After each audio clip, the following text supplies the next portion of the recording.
You might even be able to put that in the beginning, like in the middle someplace. Do what? You might be able to put that in the middle and make it the both of them. That's what I'm gonna do. So right now there's a countdown on all of our social media sites. We go live 5 minutes ahead of time. That way we make sure our connection streams are good, and we're so there's a countdown that says live stream starting soon. Okay, so we have like a 5 and it has your name at the bottom of it. So. Did you want our website doing it too? Do you want me to create a live stream also, or stream keying on that? Yeah. Yes, please. Yeah. Hey B. When we go live on our website, I changed the player type on the website. So like if you could make sure that it's going live, yeah. But also check on your phone and stuff. Oh my gosh. Yeah. If that happens. And right now there's going to be more than one. Like if you hit play right now, it should show more than one. So actually, let me give you my iPad. You can try on there. What we had the biggest what we had the biggest problem with was I've been listening to podcasts, and they're kind of saying how like the new content is content like this, where it's like, you know, people maybe, you know, watch it once and it doesn't matter. There's so much content. It's nice to have, but and like. The one thing that you want to change is it's defaulting to the wrong place. So just keep putting it out. I'm in this hip hop group, and something we had to get over was like, I wanted everything we put out to be so perfect looking, and now it's like, dude, just turn your phone on and take a video while we're in the studio. Put something out every day, just so people keep following. That's right. Yep, absolutely. People almost like it. Yeah, before it was on live streaming, so it sent it to our live stream site rather than our live stream event site. We did a live stream of our band in here. Did you change the name? Like, did a little performance. Of the stream. It got super hot in this I bet. It's cool. And then Chris, one of our old DJs, he did a set in here too. Oh, that's cool. I can't even imagine like having that many people in here. Where do you guys have your client meetings? In here. Normally, right there. It's a really nice couch. There's a chair over there. Well, Adam's not live yet on our site. They're coming for a consultation. We'll meet them in there. And we'll get It's 2677. Cool. Try it on mobile, because the mobile was the big deal. Mike was checking on the computer the entire time, but I went back. Huh? 2 minutes, 20 seconds. Thank you. I went back and checked it on the other stuff, and it was the mobile reader for some reason was not allowing it. It was buffering real bad. Okay. So. Yeah, it was a little weird doing that before me, because it was like me and my friend before me, and then there's just 3 people in here with cameras. And he's like trying to get hyped up because people are watching you online, but there's like nobody.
Hey everybody, Sean from Legacy Event Group here.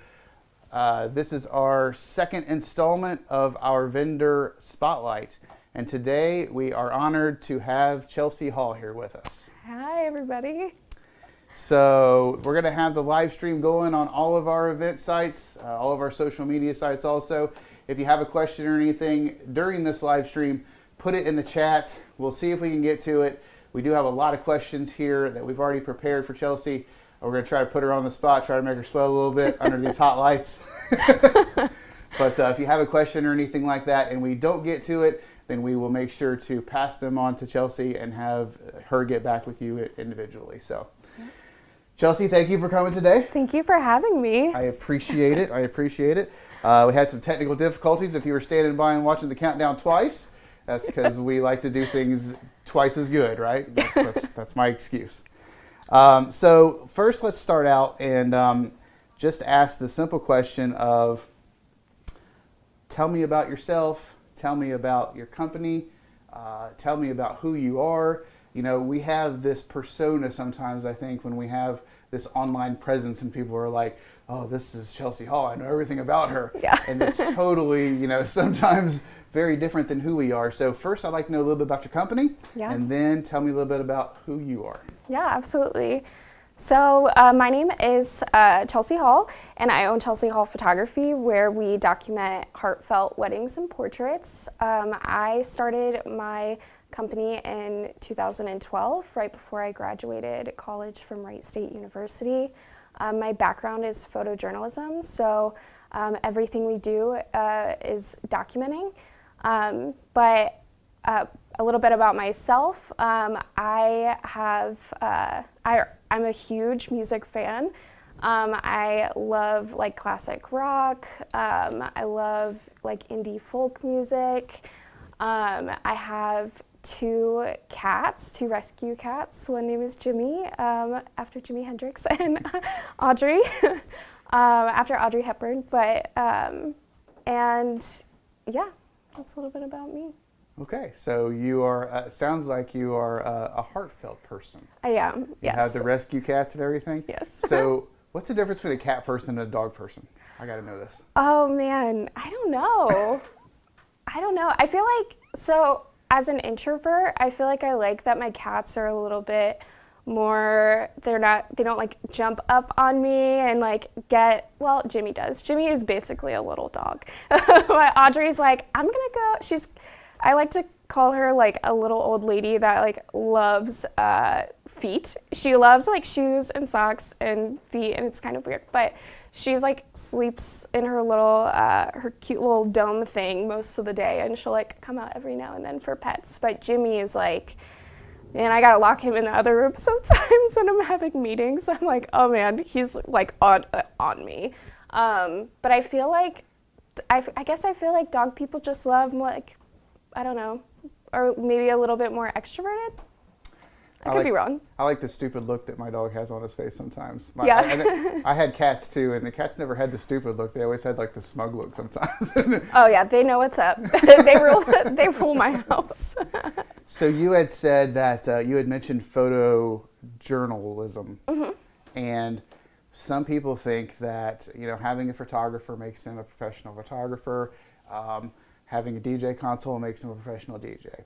What is really the definition of a photojournalist, and what are the pros and cons about hiring a professional in contrast to hiring someone that just can take pictures? Like there is a difference, right, between someone who does weddings primarily and someone who is, you know, takes pictures of food. Yes, absolutely. I feel like the difference between hiring a professional or just hiring maybe like a friend or family member is that the professional, we've been in business for 8 years now, so we've worked at all different types of venues, we've worked in all different types of lighting situations, and it's really, I really feel like it comes down to knowing how to catch people's best sides and also capturing the best light. Whereas somebody who maybe hasn't photographed weddings before or hasn't done it as often as professionals have, they just haven't been in all of those situations. I know my first few years, I had already been photographing for, I think, like 7 years at that point. But like it was a lot when I first started to kind of like figure it out. Now it's kind of like muscle memory with my camera. Like I can look at something and I'm like, I know exactly what settings I need. But that's kind of what I guess the difference is between a professional and maybe like a hobbyist or a friend. They're just gonna know what to do in that situation. They're gonna know like, hey, we're running a little bit low on time, but maybe I'm just gonna pop a flash on my camera instead of throwing up my off-camera flashes, because we want to make sure that the reception goes super well for our clients and for their guests. Or they're already gonna know like now we have time to set up all of our equipment for everything. And what was your original question about photojournalism? Yeah, I don't know. I'm an inexperienced photographer. So experienced DJ. With like the different styles. Styles, okay. Okay, so I like to think of different styles when it comes to wedding photography. So our style is photojournalistic, and the way that we explain that to our couples is obviously we want to make sure that you're like getting ready in the best lighting, or your portraits are going to be in the best lighting, and all of that. But we really like to stand back and let things happen. I don't want our couples to remember me, like, I don't want to say nitpicking, but telling them exactly what to do. I want them to remember like their nerves or their excitement or the tears from their grandma or their mom. I want them to remember every single emotion. And I feel like with photojournalism, you're documenting memories and you're documenting moments, and you're really standing back and letting those things happen. Whereas some other styles may be more like posy, or making sure everything is like perfect and super in place. But with us, we love the raw, we love the real, and I feel like kind of moving everything to perfection really takes away from that emotion. So yeah, and I think one of the reasons that we love working with you too is I think that there is a balance between completely posing someone and also not preparing at all. Yes. Those are like the extremes, when it comes to like the cake cutting. We will make sure that the cake knife is there and that the cake plate is there, and we'll come to you and say, where do you want them to stand at the table? And so all of those things are the preparation, but what you're saying is from then on out, we're capturing the reality of the moment, which is amazing. And I love that. I love that about you. Thank you. There are a lot of things that we have seen throughout the years that makes us love you more. Oh, thank you. So, I love you guys. You had mentioned, the shots and things like that. Is there a style difference between, very important to us is everything that you mentioned, the in the now, the in the event kind of thing. But is there a style difference? Like, could you look at a photographer and go, this is their style? Is that lighting? Is that the way that they shoot? What does style mean in the form of the picture itself? I feel like that has a lot to do with the way, with lighting, the way that they use lighting, whether they're backlighting with the light source behind their subject, or if they're using front lighting, which means that the light source is in front of their subject. So that kind of has a lot to do with if you hear the terms like light and airy or like dark and moody, and that's usually what people say right now. But there definitely is this like line. So you have like maybe lighter style of editing, and then maybe a darker style of editing where lighter images, typically people are using backlighting, whereas like darker, moodier, they're typically using front lighting, and that may be all jargon to most people. But I think that has a lot to do with the way that they post-process their images, but it also, I feel like you can really get any kind of flavor nowadays. Like you can take a little bit of like light and airy, but mix it with a little bit of photojournalism, or light and airy with like editorial, or dark and moody editorial or photojournalistic. You can really just kind of pick what speaks to you and kind of make your own recipe, I guess, and show that off to the world. But it also has a lot to do with the way that you're like speaking to your clients or posing them or not posing them. So. And is that something that when someone is considering you for photography, is that something that you sit down and you talk to them about?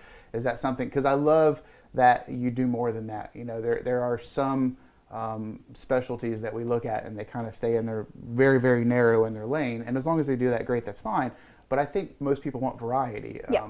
And so when you decide this, or when someone is sitting down with you, do you go over a shot list? Do you say, like, here are some examples? What if I were a client and I were to meet with you, how would you fish out what I really want compared to what is available? So I typically ask, like, what are your priorities for the day? What images are you drawn to? Like, what style are you drawn to? And all of our couples who contact us through our inquiry form on our website, they're always like, we love how authentic and like raw and real your images are, and we love that it's candid. And usually that's the word that most people use, is the candidness of it. And I think that kind of helps when couples come to us because they've already seen our work on our website. So when we go into a consultation, they kind of already have a feel of what our work would look like. And I explain to them, especially, I always say that having an engagement session with us is important, which is why we offer it complimentary. And it's kind of like our first date. We can get to know each other. I can see how they are behind the camera. They can see how I am, with the camera in my face. And I tell them that the way we run portraits on an engagement session is very similar to the way that we would do the wedding portraits, because I may have them doing all of these fun different activities and they may think it's a little like kooky or out there, but they're going to remember back to their engagement session and they're going to be like, yeah, I remember that. That was really good. We looked really great. We looked ourselves. We were happy. We were smiling. And we really loved that. And that way they're going to have like the anxiety away on their wedding day. And they're going to be like, okay, we trust her. We know that this all like seems kind of silly. A lot of the, I usually have for portraits is when I come in and I'm like, okay, so now I'm going to actually tell you what to do for these. But the rest of the day, it's all photojournalism. For portraits, we have to be a little bit more hands-on just to work with the light. Mm-hmm. But I usually have them doing activities so that I can capture like their laughter, their smiles, their tears, their reactions to what I have them doing. So what you're saying is we need to have a party before the party, right? Yeah. Everybody out there, we are going to have a party before the party now. So it's going to be like a pre-party and then the party and then the wedding. Like a practice party? Yeah, like a practice party. You said an engagement session, so I think it's a great idea. I think we should all just show up to like like a couple shower or something. Exactly. Have the family partying beforehand. So you had mentioned candid pictures, and that's what a lot of people recognize as kind of something that you're very, very good at. Could you explain to me what a candid picture is compared to something else? Because not knowing anything about photography, sometimes when I think of a candid picture, I think of something I could take on my phone. Yeah. Or something that's very like simple to take. Yeah. But your pictures, your output, there's nothing simple about it. It's beauty in so many ways. So what is the difference between a candid picture that you would take and a candid picture of someone would take on just a regular phone? So I think really the difference is knowing lighting and knowing how to use your equipment properly. I think to be honest, and maybe some people may not like hearing this, I do feel like it's very similar. You can take a candid image on your phone and you can take a candid image on a nice professional camera. Really the difference is going to be the output of it. But even though phones are really great right now and they take really great images, they it's just not the same as a professional image. You're gonna get better bokeh, you're gonna get just the more creamier background and just nicer lighting, especially with the photographer knowing what to do. But when I think of candid, I especially think of my favorite moments are like when the couple, after the I-dos and the kiss and they walk down and they're celebrating. Those are my favorite candid moments, like when they're hugging their family and like their wedding party is just so pumped for them and they're just like giving them hugs on the way out. Those are some of my favorite like real raw candid images because they don't even know that we're there taking them because they're so in the moment and they just don't even realize, which is why it's my favorite to like follow the couple out and then just like kind of hide in the corner and get like all the hugs and the laughter and even some tears or just like them like sharing a cute little like moment to themselves. Those are my favorite, but that's what I feel because you can have candid images when it comes to portraits, but they are definitely more what's the word that I'm looking for? You kind of have, those are more coached candid, if that makes sense, because you're giving them prompts. But in real life, like no prompt, it's the candid, like photojournalistic style is no prompts.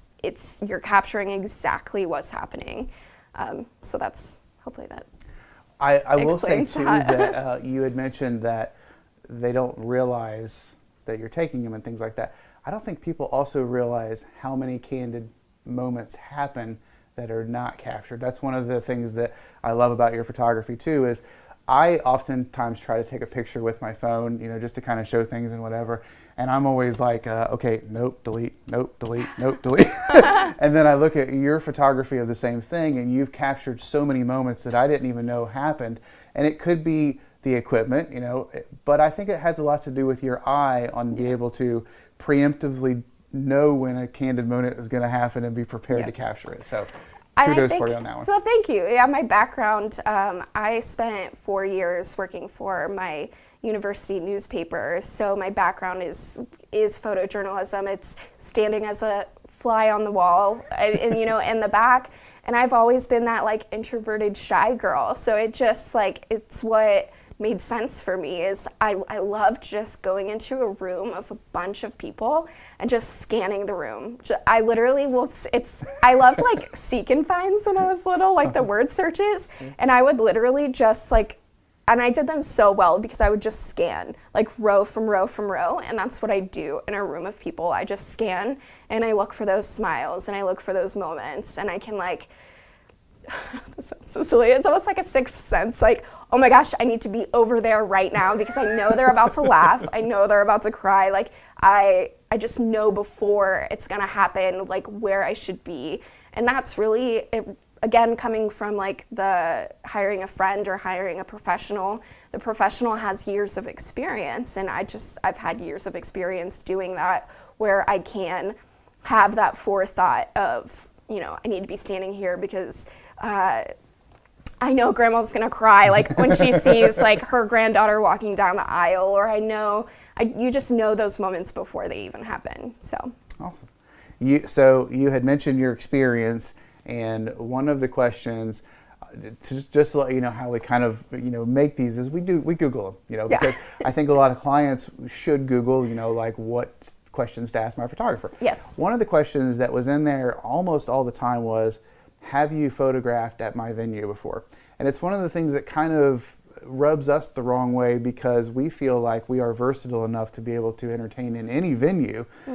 We would do our homework as far as making sure that we looked at pictures, looked at the floor plan, and knew where the outlets were and stuff. How important is it for you to be at the venue? And if you have never been to the venue, or if it's a closed venue that you could not be at until that, does that mean that all is lost, or how do you overcome that question that somehow made it into the top 5? Yeah, no, that's definitely a question that we get asked often. And it's nice that we've been doing this for so long that we really have photographed at, most of the Dayton and Cincinnati venues. However, before that, there were times when we're like, no, we haven't. But as a professional, any venue that we haven't worked at, we can walk into that space and see like, okay, there's dark ceilings, or there's white ceilings, or you look at the colors of the room and you know what lighting you need. We can really walk into any situation and find like those perfect little spots of light. And the thing is, especially when it comes to photography, it may be a little bit different for, I mean, you guys can rock any space. Like, you could throw a party, you know? Thank you. Yeah, yeah, you can. But like for us, the lighting is different every day of the year. It's different every minute of the day. So we have to come in and scan the room and look for the best lighting. We have to go into any situation anywhere and be able to do that. So for us, I really, as a photographer, being at the venue before, I personally don't think is a big deal. Because again, it could be, I don't know, it could be a snowy day where sunset's at like 4 p.m. or it could be a summer day when sunset's at 9 p.m. and like ceremony times are also different, and we really just have to be knowledgeable of every lighting situation and how to work with that. Yeah, I feel like it's not super important to have been to the venue before, but as a type A person, if this makes anybody feel better, I like to arrive like, 10, 15 minutes early. Actually, it's usually 30, but it's fine. I'll usually arrive like 30 minutes early, walk around the venue just to kind of get a feel of like, oh, that's a really nice ivy wall. I need to check what the lighting's gonna look like over here. Or like, oh my gosh, I can totally imagine the sunset over here through the trees, and that's gonna be magical, and like, we should definitely pull you out for sunset pictures there. So just kind of, I mean, I would suggest to any vendor, if they haven't been to a venue before, just arrive 30 minutes early, do a quick walkthrough, and like, you're good to go. As you were talking, I was thinking you were talking about different lighting being at different times. I was thinking about the Dayton Art Institute. Yeah. The Gothic in there in the middle.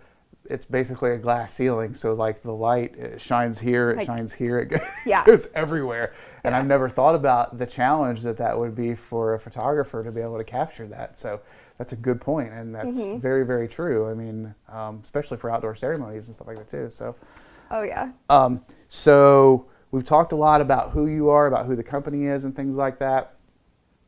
If I were a client and I was interested, 2 questions. Number one is, what is the process? Like, what is the best process that you could say, like, here is the best way to get the best end product? And number 2, why would I choose you? If I was looking at multiple photographers or even a photography, videography package or something like that, why would I go with you rather than someone else? So as far as process goes, we prefer having contacts through our website. Just because I'm sure, as a wedding professional, getting like DMs and all of the different, all the different spaces, it's just a lot to have. So we definitely prefer contacts through our website. But after that, I really just suggest like trusting your wedding professional and trusting in the process, and know that when I like ask what your favorite date night is, it's because, I guess just be honest about it and tell us what's real, and don't picture something like, oh, this is Pinterest like perfection. Think about like, what is our real life and what do we love to do as a couple? And I ask that to my clients because I want to photograph an engagement session that shows who they truly are. If they love being outside, like, and frolicking through a meadow, by all means, we will go to a meadow and we will frolic through them together. But we really love like going to in-home sessions or going to their favorite brewery or their favorite coffee shop, or just kind of recreating their perfect date night. So I think with that, just kind of following with your wedding professional and going through the process and trusting them and knowing that every little step they've crafted just for you to make sure that they're gonna get the best end product. And then when it comes to hiring us over other photographers, I think it really comes down to, does our personalities mesh well? Can you see, are you going to be comfortable with having me there throughout your wedding day? I'm quirky, I'm weird, I curse a lot. I'm just a little eccentric. So if you're okay with that, if you want that, if you vibe with that, like, let's do it. I'm basically gonna be another wedding party member the rest, like the whole day. So if you vibe with us, like, we wanna be there for you. Also, if you love a more documentary, candid style, if you want images that are gonna be timeless and long lasting, definitely, like, we're the photographers for you. We love capturing moments. We love capturing smiles. I love following, okay, this is probably gonna sound creepy, but I love, like, following family members throughout the reception and, like, capturing those moments of them, because those are the ones you're gonna want 20, 30, 40 years from now. When somebody's passed, those images of, like, your grandma or your dad, and I'm not gonna cry, it's fine. But those are the images that you're gonna want. So we find it important to not only, you know, capture our clients, but capture their family, capture their community, you know, capture their friends, because those are the people that matter most. And while it is, obviously is their day and they should definitely be celebrated, we know that the forethought of knowing that these images of friends, family are the ones that you're really gonna cherish later on, so. I imagine when you were saying that, I was thinking, if you photograph someone the entire day, or even 2 days or 2 or 3 days, you probably almost feel like you know them, like, intimate, because you're gonna, like, you would know if they were left-handed or right-handed, you would know how they eat, you would know how they drink, you would know if they, you know, you would know so many things about someone just from photographing them that I could see getting attached to someone almost instantly just by having to, you know, preemptively know when they're going to smile and when they're going to cry and stuff like that. So I never thought about that. So if you, obviously there's a lot of different options available. There's photos, there's canvases, there's books. Do you have package prices? Do things, and we're not going to get into prices, obviously it's different for each event, but is there any package product that you have, or is everything a la carte? Tell me how it goes as far as those selections. Yeah. So we offer a few different collections. We do have a collection where it's we do have a collection where it's just coverage that comes with an engagement session and offers digital products, but we do allow our clients to print wherever they'd like, if that's something that they want to do. A lot of our couples are creatives themselves, so they have access to professional printers, and we don't want to, you know, if they want to DIY, by all means, we want you to get creative and have fun with that. Okay. But we also offer different collections that have albums, and I love putting together an album. In my mind, I feel like less is more. So each image is going to stand out and it's going to be powerful. And, you know, when you go through and pick your favorites, those are the ones that your kids, or if you decide to have them, it's totally cool if not. If like kids or grandkids or nieces or nephews, those are the people who are going to go through these albums and cherish them. I took a picture of almost every picture in my grandmother's wedding album because I took a picture of it and I got it printed, and I cherish them. I love them so much. But we do also offer a la carte canvases and prints and all of that. What's really nice about ordering it through a professional is our printers, or our professional labs, they make sure that their printers are calibrated. Okay. Where when you go to Walgreens or Walmart or wherever you get your pictures printed, sometimes they might be a little bit green, sometimes they might be a little bit magenta. The white balance may be off from what you see on the screen or from what we delivered. But our products are going to be longer lasting, they're going to be museum quality, and they're going to be the image that you noticed, you know, on your screen when it was delivered. So.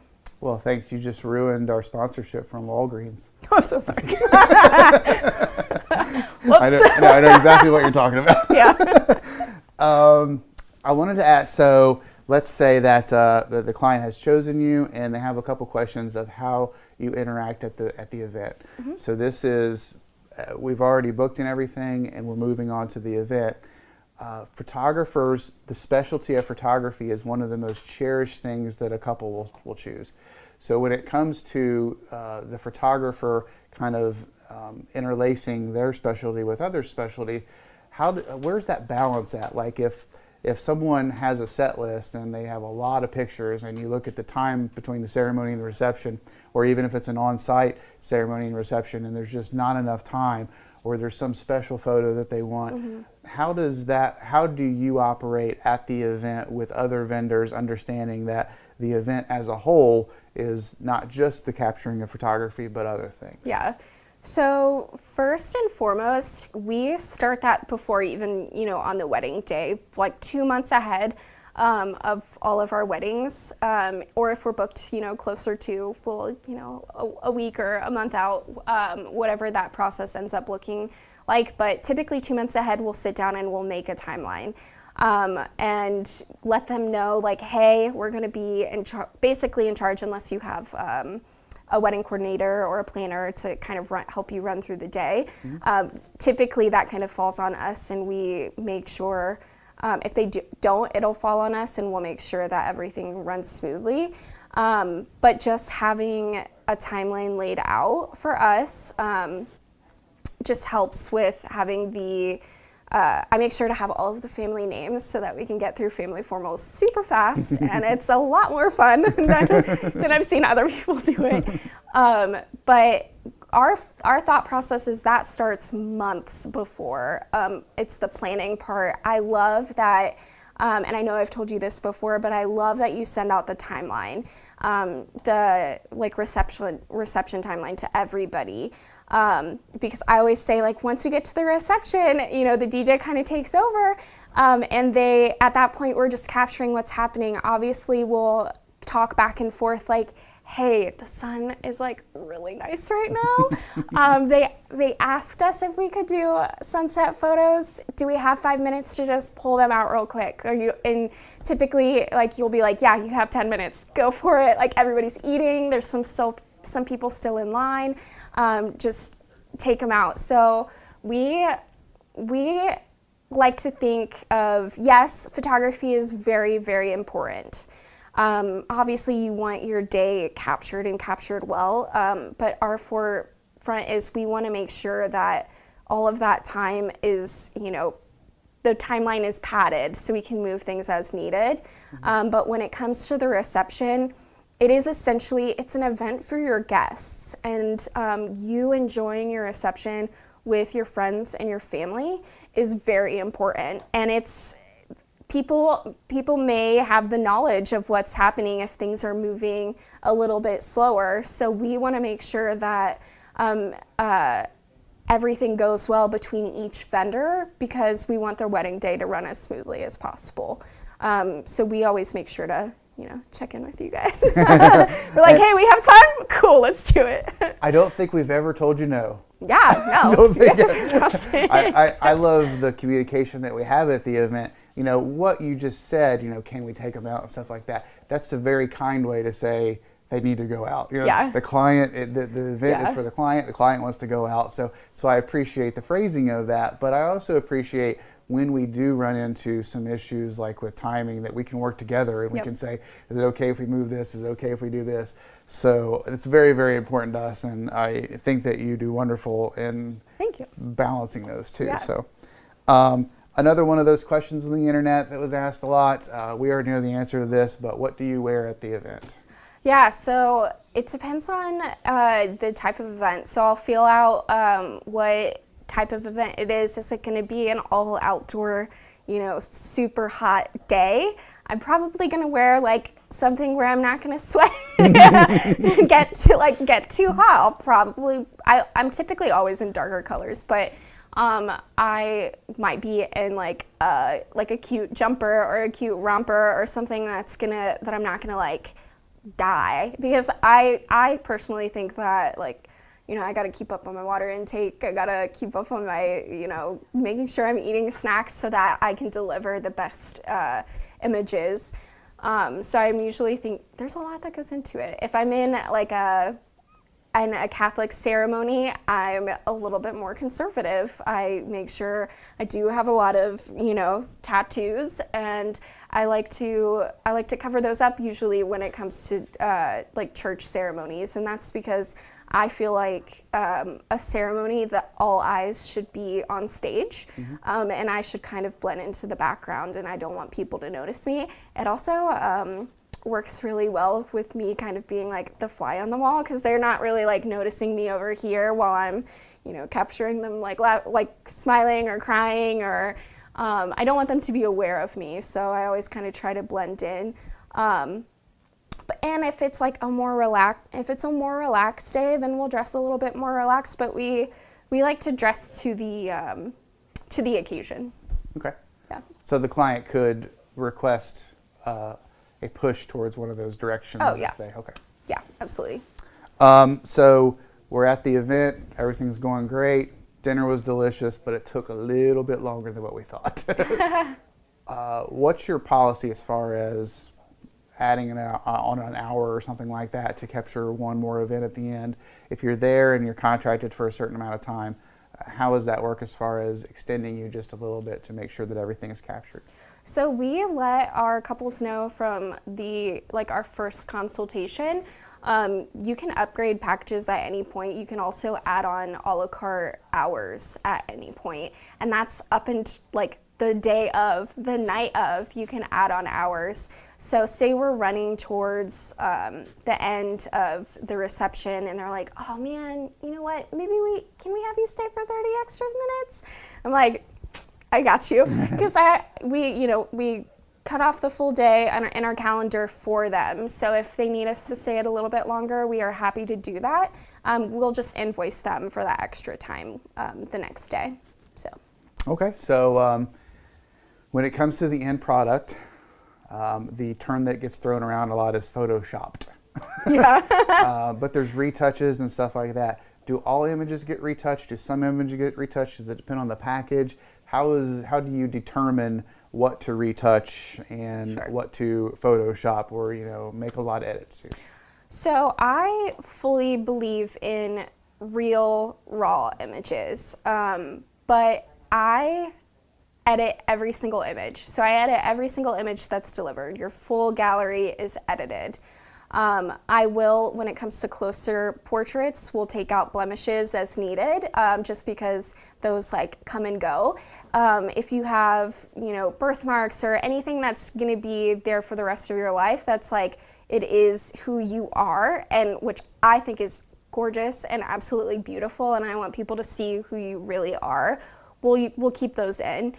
Same with, we get asked a lot, like, are you gonna Photoshop 5 pounds off of us? And I'm like, no. And that's because I truly believe in showing who you really are and knowing that you're beautiful in the body that you have. I love the movement, especially like with Aerie and a lot of different brands that are not retouching at all. They're showing stretch marks, they're showing blemishes, they're showing everything, because I personally feel like a full-on Photoshop. I think of kids. How are kids looking at these images? It's skewing their perception of what's real and what's beautiful. So while yes, we put our little touch on every image, we don't do, unless asked, we will if, you know, people really, really want it. We don't like to overly edit. We want to make sure that it's natural and raw, because I truly believe that it's beautiful. And I know, like, you know, I'll be real. I've seen images of myself where I'm like, oh, I don't know if I like that. But then, like, but I have also lived long enough that I felt those way about images in high school. And I look at them now and I'm like, dang, I still wish I looked like that, you know? So I just think of it as 20, 30 years from now, you're gonna look at your pictures and you're gonna be like, dang, I looked good. You're not gonna be thinking about that, like, oh man, I don't know, you're not gonna be thinking about angles. You're gonna be looking at it like, dang, yeah, I looked good on my wedding day. Like the emotion that it gets, the picture overall. Yes. What the picture overall says. Yeah. Yeah, you're like focusing less on the little details and nitpicking yourself, and you're looking at it like, oh, like, I don't know, just getting all of the, like, your heart swells. Maybe not everybody's as emotional and like cheesy as I am, but when I look at pictures, especially of our couples, my like heart swells. I'm like screaming on the inside, and I'm like, oh my gosh, they're so cute. I wish they like knew how like beautiful they are, like inside and out. So the last question is going to be a little bit of a tough one, and I know it's a tough one because there's a lot that goes into this question. There's a lot of nuance that pushes it one way or the other. But when it comes to those final edits, those prints, those, you know, recapturing the day and delivering it to the client, if there was the most heard horror story, it would be, I have been waiting for my photos for a year and have not gotten them back. Oh my gosh, yes. So to the best, again, I understand that, you know, there's a lot of nuance into this, but what's the expectation for a returned product when it comes to the client, and when can they expect to have something, even if that's just communication back and forth or continuing to work on it from you? So all of our engagement sessions are delivered within 3 weeks from the session, and all of our wedding galleries are delivered within 8. And I'll be like I'm all about honesty here, so I'm very frank. But I think I've had maybe 1 or 2 galleries that have been delivered a couple days late, and that's one gallery was, and I'll just be quite frank, delivered a little bit late from a wedding in February, and that's just because of, you know, all of the craziness that happened. But I was upfront with them and I let them know. But I'm very much a stickler. I'm like, no, it's getting delivered on this date always. And I think that it's super important because, as any wedding vendor knows, like, it's your reputation that's on the line. And also I would hate to ever put any couple or client through that of not knowing, like, did something happen to my images? Did something happen here? And we just keep the like communication factor open for all of that. Awesome. Well, that's the hardest question I got for you. I know, I was like, whoo, that one got me sweating a little bit.